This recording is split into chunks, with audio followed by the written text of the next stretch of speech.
सभी भाई बहनों को, सभी हिंदू परिवारों को मेरा राधे राधे। जय श्री कृष्ण, जय तुलसा माई, तुलसा मैया की जय। एक बड़ी सुंदर कथा है, ये कार्तिक मास की बहुत सुंदर कथा आती है। इस कथा में तुलसा और सालिग्राम की शादी होती है। तुलसा और सालिग्राम की शादी, ये बड़ी सुंदर एक कथा आती है। तुलसा मैया, कार्तिक महीना लगा जैसे ही, क्योंकि कार्तिक महीना बहुत पावन है, बहुत ज़्यादा भक्ति देने वाला कार्तिक महीना है। जब कार्तिक महीना लगा तो तुलसा मैया जो थी अपना रूप बदल के राधा और रुक्मिणी के पास आई। कहने लगी, हे बहन मुझे दासी बना लो। कहने लगी रुक्मिणी, देखो अब कार्तिक महीना आएगा, कन्हैया से मैं तो नहाऊंगी कार्तिक, लेकिन आपकी सेवा कौन करेगा। तो कन्हैया कहने लगे, कोई ना कोई तो आएगा सेवा करने को। रुक्मिणी बोली, मुझे तो कोई ऐसा नहीं दिख रहा जो आपकी सेवा करे और मैं कार्तिक मास नहाऊं। उसी समय भगवान की ऐसी कृपा। कन्हैया तो सब कुछ जानने वाले, उन्होंने तुलसा मैया अपना रूप बदल के आई और रुक्मिणी से कहने लगी, मुझे दासी बना लो, हम तुम्हारे घर का सारा काम करेंगे, आप कार्तिक नहाओ, मैं कन्हैया की सेवा मैं किया करूँगी। अब तो रुक्मिणी बड़ी प्रसन्न, बोली है तो बहुत ही सुंदर है, अब तो मुझे अब किसी बात की चिंता नहीं, मैं कार्तिक बेफिक्र होकर नहाऊंगी। और रुक्मिणी कार्तिक नहाने लगी। उधर तुलसा मैया कन्हैया की सेवा करती थी, सेवा करने लगी। कन्हैया की खाट बिछौना करती थी, कन्हैया को वस्त्र पट पीताम्बर लाती थी, सुंदर सुंदर भोजन बना के कन्हैया का इतना ध्यान रखती थी, रात दिन की सेवा में लगी रहती थी। और रुक्मिणी जो है अपने कार्तिक मास में नहाया करती थी और अपने पूजा पाठ में लगी रहती थी। एक दिन की बात है, जब तुलसा और सालिग्राम, क्योंकि इन्हें श्राप लगा था तो श्रापस इनको मृतलोक में आना पड़ा पृथ्वी पर। तो ये कहने लगी कि तुलसा से कन्हैया बहुत प्रसन्न हुए और कहने लगे, तुलसा हम तुम्हें अपनी पटरानी बनाना चाहते हैं। तो तुलसा मैया कहने लगी, ठीक है, आप कैसे करोगे, रुक्मिणी बहन है आपके। तो कहने लगी, कोई बात नहीं, मैं छिप के शादी करेंगे तुमसे। तो एक दिन की बात है, तुलसा मैया और कन्हैया दोनों आधी रात के समय वन में जाते हैं, जहाँ पर सारे देवता इकट्ठे होते हैं। कन्हैया ने 33 करोड़ देवी देवताओं से बोल दिया कि सब आओ और हमारी शादी वहाँ पर तुलसा मैया से कराओ। तो सारे वहाँ पर इकट्ठे हुए और आकर के तुलसा मैया की वहाँ पर शादी हुई और कन्हैया की फेरे पड़े तुलसा सालिग्राम के, बड़े अच्छे से वहाँ उनकी शादी हुई। कन्हैया ने सालिग्राम का रूप धारण कर लिया था।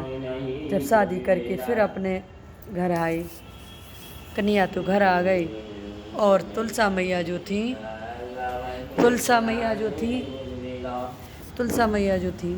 वो पीछे से आई। कन्हैया पहले आ गए तो रुक्मिणी पूछने लगी, हे कन्हैया, आज आप दूल्हा बन के कैसे घर में प्रवेश करें। अरे आप तो आज दूल्हा बिल्कुल लग रहे हो, दूल्हा जैसा रूप बना के। तो तुलसा मैया कहने लगी, तुलसा मैया पीछे थी और कन्हैया आगे थी। अब रुक्मिणी ने पूछा, सच सच बताओ क्या कारण है।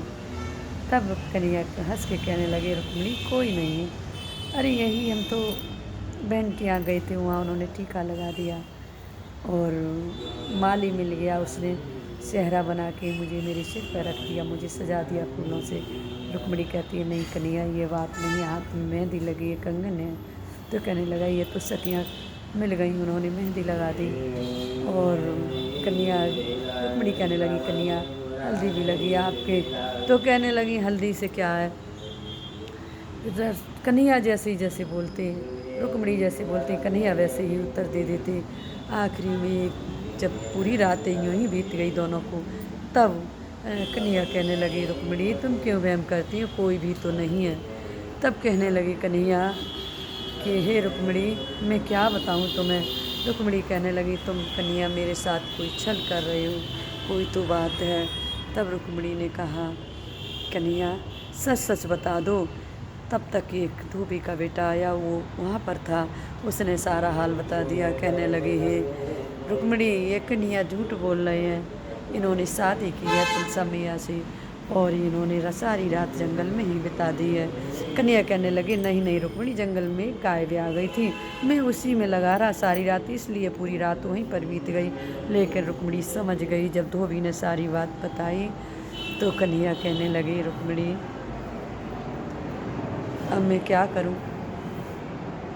तब तक तुलसा मैया आ गई। तुलसा मैया कहने लगी, हे रुक्मिणी से कि बहन, मैं तो तुम्हारी दासी हूँ, बन के रहूँगी। लेकिन रुक्मिणी ने गले लगा लिया, कहने लगी, हे तुलसा, तुमने मेरे साथ छल किया, तुमने मेरे कन्हैया को मुझसे छीन लिया। लेकिन रुक्मिणी कहने लगी, कोई बात नहीं है, कन्हैया के तो इतनी पटरानियाँ हैं, रानियाँ हैं, एक तुम ही बन के आ जाओ, कोई नहीं है। तो तुलसा मैया ने रुक्मिणी के पैर पकड़ लिए। हे रुक्मिणी, क्योंकि रुक्मिणी साक्षात लक्ष्मी माँ थी। तो कहने लगी, बहन मैं तुम्हारी सौतन नहीं बनूंगी, मैं तो तुम्हारी छोटी बहन बन के रहूँगी, और बस मुझे कन्हैया की थोड़ी सी सेवा मिल गई, बस और क्या चाहिए। तो कहते हैं कि जो तुलसा कार्तिक मास में जब देवउठनी एकादशी आती है और तुलसा की जो हल्दी करता है, तुलसा मैया की जो शालिग्राम जी का विवाह कराता है, कहते हैं उसे लाखों करोड़ों यज्ञ के बराबर होता है। इसके बराबर कोई कारण नहीं है। अगर किसी की बहन बेटी की शादी रुकती है, कोई अड़चन उसमें आती है, तो कहते हैं तुलसा के लगी हुई हल्दी अपने बेटे के लगा दो, बेटी के लगा दो।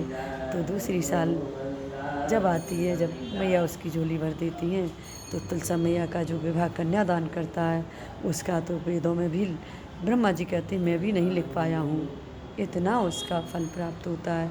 जो तुलसा और शालिग्राम के फेरे कराते हैं, तो इनके फेरे ऐसे हुए हैं।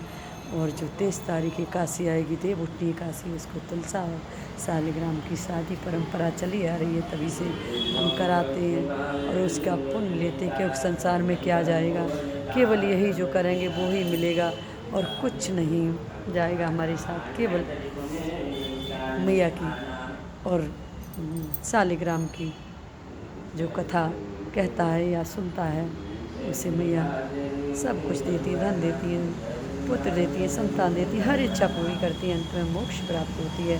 तुलसा मैया की शादी की यह छोटी सी कथा है। सभी को मेरा राधे राधे, जय श्री कृष्णा। सभी जितने भी हमारे भक्तगण हैं, सबको तुलसा मैया और शालिग्राम की राधे राधे, जय श्री कृष्ण।